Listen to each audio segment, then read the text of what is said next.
मैं हूं आपके साथ रजत त्रिपाठी। दिल्ली एम्स में ऑफिसर प्रोफेशनल और एलाइड हेल्थ केयर जो प्रोफेशनल्स हैं उन्होंने प्रदर्शन किया। उनकी मांग है कि HPCA लागू होना चाहिए, उन्हें मिलना चाहिए। इसके साथ साथ कोऑर्डिनेशन कमेटी की रिपोर्ट भी लागू होनी चाहिए। तो सर, आपका परिचय और बताइए कि ये जो HPCA है वो आपको क्यों मिलना चाहिए। सबसे पहले मैं अजीत सिंह जी, ऑफिसर एसोसिएशन के प्रेसिडेंट के नाते मैं आपको बताना चाहता हूं कि हमारे दो बर्निंग इशू हैं जो कि पीछे हमारे, जिसका फर्स्ट है HPCA hospital patient care allowance.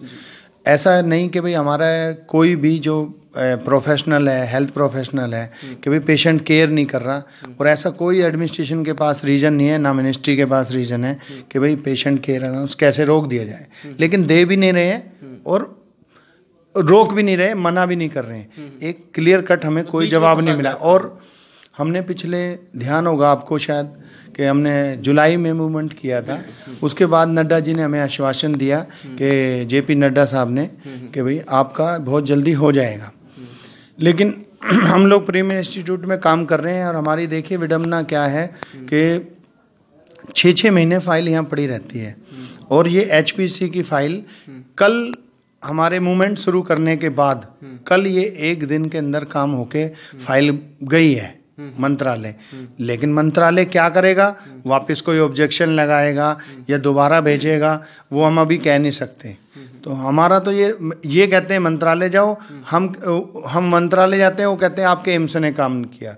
तो हमारी एसोसिएशन, दोनों एसोसिएशन फुटबॉल बनी हुई है, हालात बहुत ख़राब है। और पूरी पब्लिक, हमारी पूरे एम्प्लॉइज इंस्टीट्यूट के स्ट्रेस के अंदर है। जी। सबसे बड़ी एक और चीज़ है कि ये प्रदर्शन 6 महीने से चल रहा है। स्वास्थ्य मंत्री JP नड्डा ने आश्वासन भी दिया था, लेकिन वो मात्र आश्वासन बनकर ही रह गया। राजेश भाटी जी, 6 महीने से आप लोग प्रदर्शन कर रहे हैं जी। आपने ही मुझे बताया कि HPCA देश के कई अन्य अस्पतालों में लागू भी हो चुका है जी। और आप मानते हैं कि दिल्ली एम्स भारत का सर्वश्रेष्ठ संस्थान है चिकित्सा के मामले में। तो फिर दिल्ली एम्स में ही विडम्बना क्यों? मैं आपको बताना चाहता हूं कि हमारे इस इंस्टीट्यूट में लगभग 20,000 पेशेंट डेली आते हैं। और जितने भी हम एम्स के एम्प्लॉय हैं, जितने भी हमारा जो अलाइड हेल्थ प्रोफेशनल कैडर है, ये सभी पेशेंट के साथ में बिजी रहते हैं। और हमारे पास में ओवरवर्क है। और एक वेरी सिंपल, मैं आपको एक एग्जांपल देना चाहता हूँ कि suppose we are sitting 6 candidate in this room, और एक पेशेंट के साथ में हम 6 बंदे यदि टीम में काम कर रहे हैं, तो 3 बंदों को तो HPCA मिल रहा है, 3 को नहीं मिल रहा है। क्या जो बैक्टीरिया या वायरस है, क्या वो 3 बंदों को लगेगा, 3 को नहीं लगेगा? तो ये गवर्नमेंट को सोचना चाहिए। एक अंडरस्टूड है कि एक उस इन्वायरमेंट में तो सभी को इन्फेक्शन हो सकता है। और दूसरा ये है कि फाइल की बात है, फाइल कई बार मिनिस्ट्री जा चुकी है। आप तो हमसे काफ़ी समय से जुड़े हुए भी हैं, नड्डा जी ने भी आश्वासन दिया था, लेकिन फाइल जाती है, वापस आ जाती है। अभी तक कोई भी फ्रूटफुल उसका कोई रेस्पॉन्स या अभी हमें रिजल्ट नहीं मिला है। और इस जो अब एजिटेशन चल रहा है, मैं एक चीज़ और क्लियर दे देना चाहता हूँ कि अब ये एजिटेशन जब फिनिश होगा, जब मिनिस्ट्री की तरफ से हमें पॉजिटिव रेस्पॉन्स मिल जाएगा और ये हमारा पॉजिटिव रिस्पांस तो मिला, आश्वासन तो पॉजिटिव रिस्पांस होता है, लेकिन लागू नहीं हुआ। नहीं सर, लागू नहीं है। मैं वही कहना चाहता हूँ कि जब तक अब ये लागू नहीं होगा, हमारा एजिटेशन कंटिन्यू रहेगा। अच्छा। इस बार हम इसको नहीं बंद करेंगे। अभी हम 10 दिन के बाद में नड्डा जी के यदि वहाँ जाने की जरूरत पड़ी, हेल्थ मिनिस्ट्री में जाने की जरूरत पड़ी, तो हम वहाँ भी जाके घेराव करेंगे वहाँ भी जाकर। इसमें एक और सबसे इम्पोर्टेंट जो इशू है वो ये है कि 7th पे कमीशन में this has been already recommended and approved. जो चीज़ रिकमेंडेशन में अप्रूव होकर के हम लोगों को नहीं मिल रही है, तो ये क्यों बीच में रोका जा रहा है? 7th पे कमीशन में HPCA अप टू लेवल 6 जो है 4300 और अबव लेवल 6 जो है वो 5200 अप्रूव्ड है। और यहाँ पर जो है कैटेगरी A और B को नहीं दिया जा रहा। तो क्यों नहीं दिया जा रहा? क्योंकि लेवल 6 से ऊपर तो कैटेगरी B में आ जाते हैं सब लोग। अगर B को देना ही नहीं था तो उसमें अप्रूव क्यों हुआ है? कि वो इसलिए अप्रूव हुआ क्योंकि जब पीछे उन्होंने बंद किया था उसके बाद काफ़ी प्रोटेस्ट हुए और सारे मिनिस्ट्री से सबसे एश्योरेंस दिया गया था कि अब जो नेक्स्ट रेजोल्यूशन आएगा उसमें ये सब चीज़ें आपकी रिजॉल्व हो जाएंगी। और 7th CPC में ये रिकमेंडेशन में प्रपोजल गया और ये अप्रूव भी हुआ है। It's written on that 7th pay commission के रिकमेंडेशंस में। तो जब उसमें ये अप्रूव्ड है तो क्यों नहीं दिया जा रहा हमें? हर बार हमारे यहाँ से फाइल एम्स से फाइल जाती है, मिनिस्ट्री ऑफ हेल्थ में जाती है, वहाँ से वो एक्सपेंडिचर में जाती है, वो एक्सपेंडिचर से मना कर देते हैं। क्यों मना कर देते हैं? जब हमारी अभी बात हुई पीछे जॉइंट सेक्रेटरी से, उन्होंने हमें ये कहा कि इसका फाइनेंशियल इम्प्लीकेशन क्या है हमें बताइए। तो आपने फाइनेंशियल इम्प्लीकेशन कैलकुलेट नहीं किया था? जिस समय आपने प्रपोजल भेजा, रिकमेंडेशन गया, अप्रूवल किया, उस समय सारी चीज़ें फाइनेंशियल इम्प्लीकेशंस कैलकुलेट किए जाते हैं, करके पूरी एक बजट के लिए पूरा एक टीम बैठती है पूरी। पहले उन्होंने अप्रूव कर दिया, अब बोल रहे हैं कि बजट की दिक्कत है कि फाइनेंशियल इम्प्लीकेशन हमें पता नहीं। अजीत जी, एक चीज़ हमको समझाइए, जो कोऑर्डिनेशन कमेटी है वो हमारे दर्शक भी जानना चाहेंगे, वो क्या है? कोऑर्डिनेशन कमेटी क्या होता है कि भाई एक हमारे ये 25 साल से 1992 में ये लागू हुआ था। कोऑर्डिनेशन कमेटी का जो हमारा है कि भाई जैसे ही हमारे कुछ टाइम के बाद पे स्केल क्वालिफिकेशन, जैसे जैसे न्यू टेक्नोलॉजी आती है उसी हिसाब से क्वालिफिकेशन भी बढ़ती है, उसमें आरआर्स भी बढ़ती हैं, उसमें अपना पे स्केल्स भी बढ़ते हैं। और हम तो भारत के सबसे बड़े हॉस्पिटल में काम कर रहे हैं हम लोग सभी, उसमें क्या क्वालिफिकेशन की जरूरत नहीं है क्या? 4-5 हज़ार जो यहाँ पे पेशेंट आते हैं और मिनिस्ट्री से हमारे पास रेगुलरली एमपी से लेके कम से कम 150 से 200 चिट्ठियाँ डेली आती हैं, क्या हम सभी का इंतजार? हमारे यहाँ कौन इलाज नहीं कराना चाहता? बिल्कुल। जबकि भारत के अंदर 11 एम्स का नाम हो गया है, लेकिन फिर भी पूरे स्टेटों से दिल्ली एम्स है, लेकिन भरोसा होने के बाद भी हमारा तो कोई काम नहीं हुआ। क्या हम लोग क्या इन्फेक्शन में काम नहीं कर रहे? क्या हम लोगों को क्या रेडिएशन एक्सपोजर नहीं मिल रहा? सब कुछ मिल रहा है, लेकिन हमारी इस मांगे सुनी नहीं जा रही।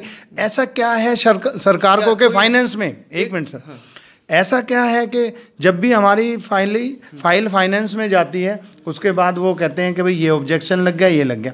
कितने साल हम पागल बने हैं इसके लिए, कितने साल से घूम रहे हैं। तो ऐसा कि फाइनेंशियल हमारे लिए बिल्डिंग कोई बननी होती है, उसके लिए कोई फाइनेंशियल नहीं है, उसके लिए तुरंत अप्रूव हो जाता है, मिनिस्ट्री से भी हो जाता है, हेल्थ मिनिस्ट्री से भी हो जाता है, अपना हमारी गवर्निंग बॉडी भी कर देती है। ये केस हमारा गवर्निंग बॉडी भी पास कर सकती है, लेकिन हमारे अधिकारी भी और हमारे डायरेक्टर साहब, डीडीए साहब पता नहीं क्यों नहीं कर रहे हैं इसको। हमें बार बार है, आपने पूछा नहीं उनसे क्यों नहीं कर रहे हैं? हम बोलते हैं, वो कहते हैं जी मिनिस्ट्री से आएगा, लेकिन आप ये सोचिए कि हमारे यहाँ और भी एम्प्लॉइज हैं, जैसे कि फैकल्टी है, डॉक्टर्स हैं। डॉक्टर्स की मांगों के लिए तो कोई वहाँ से ऑर्डर नहीं मांगा जाता, लेकिन हमारे ग्रुप बी, ए और एम्प्लॉइज की कोई भी मांग होती है उसके लिए कहते हैं कि मिनिस्ट्री से ऑर्डर आएगा। कब तक ये चलता रहेगा खेलना? अच्छा, एक चीज़ भाटी जी, एक चीज़ हमको बताइए, जब से आप लोग प्रदर्शन कर रहे हैं क्या कुछ दबाव भी, और सुना आपका ट्रांसफ़र भी हो गया है?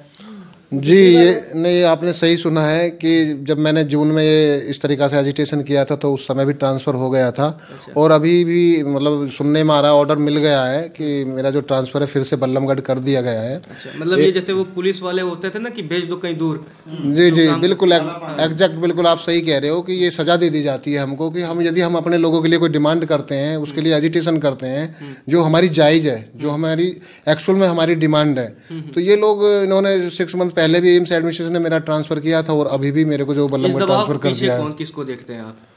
एम्स प्रशासन है इसके पीछे, एम्स एडमिनिस्ट्रेशन है, वो हमारी यूनिटी को खत्म करना चाहते हैं। वो नहीं चाहते कि सारे लोग होके कोई अपनी डिमांड करें, अपनी किसी एक प्लेटफॉर्म बना पाए जो हमारे। हिटलर शाही चल रही है एम्स प्रशासन की। आप बिल्कुल सही बात है, ये है, क्योंकि यहाँ फैकल्टी का वर्क तो सीबीआई में अपनी जो गवर्निंग बॉडी है उसमें पास होकर चला जाता है। हमारे लिए ये बोल देते हैं कि आप मिनिस्ट्री जाओ। अब हम सब लोग इकट्ठा होते हैं, यूनिटी बनाते हैं, तो इसको ये हमारे किसी साथी को ट्रांसफर करके तोड़ने का कोशिश करते हैं। अजीत जी, आप भी इस जो प्रदर्शन है उसके नेतृत्व करता है। अब आपके ही लोग कह रहे हैं कि एम्स जो प्रशासन है वो हिटलर शाही कर रहा है, तो एक चीज़ बताइए, कैसे निपटेंगे इनसे आप? देखो, हमारा ये है कि अभी हम शांतिपूर्ण प्रदर्शन कर रहे हैं, लेकिन इसके बाद हमारा मार्च मूवमेंट स्टार्ट होगा, जो कि हमारे हेल्थ मिनिस्टर प्रेसिडेंट हैं, उनके घर पे हम लोग जाएंगे। ये है कि हमारे साथी बहुत ही रोष के अंदर हैं, हम उनको अब नहीं रोक पा रहे, क्योंकि हमने बहुत सालों से शांति शांति शांति रखी गई है, लेकिन उसके बाद भी रिजल्ट कुछ नहीं आता। हेल्थ मिनिस्टर साहब से भी 2 बार मेरी मुलाकात हुई, हमारी टीम के साथ हुआ, लेकिन उसके बाद भी वो कहते हैं, एम्स में भी एक दफ़े हमारे एम्स में मुलाकात हुई है, उसके बाद भी वो कहते हैं ठीक है करेंगे, देखेंगे, कर रहे हैं, बस कर रहे हैं और देखने में ही सारी फाइल चल रही है कोऑर्डिनेशन कमेटी से। 2019 भी आ गया, ऐसा 2019 भी आ गया। और सबसे बड़ी बात एक और कहना चाहते हैं कि हमारी नरेंद्र मोदी जी इतने बढ़िया प्रधानमंत्री हैं हमारे, क्या हमारी तरफ एक भी नज़र उठा के नहीं देख रहे कि एम्स के एम्प्लॉइज़ कितने परेशान हैं, कभी तो देख लें हमारी तरफ। खुद भी कई बार एम्स आ चुके हैं। खुद आ चुके हैं, और ऐसे कोई मिनिस्टर नहीं है जिन्होंने हमारे यहाँ ट्रीटमेंट के लिए नहीं आते, दिखाने के लिए नहीं आते। तो हम प्रधानमंत्री जी से भी अनुरोध करते हैं कि हमारी तरफ देखें कि बार बार ये फाइनेंशियल इम्प्लीकेशन आता है, क्या हमारे लिए ही है? हम इतना काम करते हैं उसके बाद भी। तो प्लीज़ हमारी रिक्वेस्ट है प्रधानमंत्री जी से भी कि भाई किसी तरह से भी हमारे इस फाइनेंशियल इम्प्लीकेशन को दूर करके और हमारी ये मांगे पूरी की जाए। हम नहीं चाहते कि कोई भी पेशेंट यहाँ से सर्विसेज को हम बंद करें, और सर्विसेज बंद करने की नौबत आएगी तो वो भी कर देंगे। मतलब ये धमकी है। धमकी लगाओ चाहे इसको हमारी मजबूरी लगाओ, दोनों हमारे पास, दोनों यही है, क्या कर सकते हैं। तो मतलब अध्यक्ष जी के बात से ताल्लुक रखते हैं आपकी, अगर दिक्कतें आई तो आप काम भी बंद कर देंगे आप लोग? देखो, वैसे हम नहीं चाहते कि ये बंद हो, लेकिन यदि एम्स प्रशासन और मिनिस्ट्री नहीं माना तो इस कंडीशन पे तो ये मजबूरन है कि हमको ये स्टेप भी लेना पड़ सकता है। इसमें हम फिर पीछे नहीं हटेंगे। साम दाम लगा लिए, जी जी जी, वो तो लास्ट स्टेप है। यदि मिनिस्ट्री नहीं मानती है, विद इन टाइम इस पीरियड में हमारा काम नहीं होता है, तो हम इस चीज़ से सहमत है। हम कोई भी स्टेप ले सकते हैं उसके लिए। उसमें हमें फिर ये मजबूर होना पड़ेगा, और उसके मतलब कि हमें अपना जो काम भी बंद करना। मंत्रालय का घेराव और जेपी नड्डा के आवास का घेराव का कोई प्लान है क्या ऐसा? जी, वो तो बिल्कुल है। अभी यदि विद इन टाइम जो हमारे टाइम पीरियड हमने दिया है, मिनिस्ट्री को भी दिया है और डायरेक्टर साहब को भी दिया है, इस पीरियड में हमारा काम नहीं होता है तो हम हेल्थ मिनिस्टर जी का जो घेराव करेंगे। तो जो मांग है यहाँ के लोगों की, HPCA और कोऑर्डिनेशन कमेटी, उनका कहना है कि वो 6-7 महीने से सब्र रखे हुए हैं, धैर्य का उनको फल मिला नहीं है। तो आने वाले समय में कहीं एम्स में कोई बड़ी दिक्कत ना हो जाए, परेशानी तो मरीजों को उठाना पड़ेगा।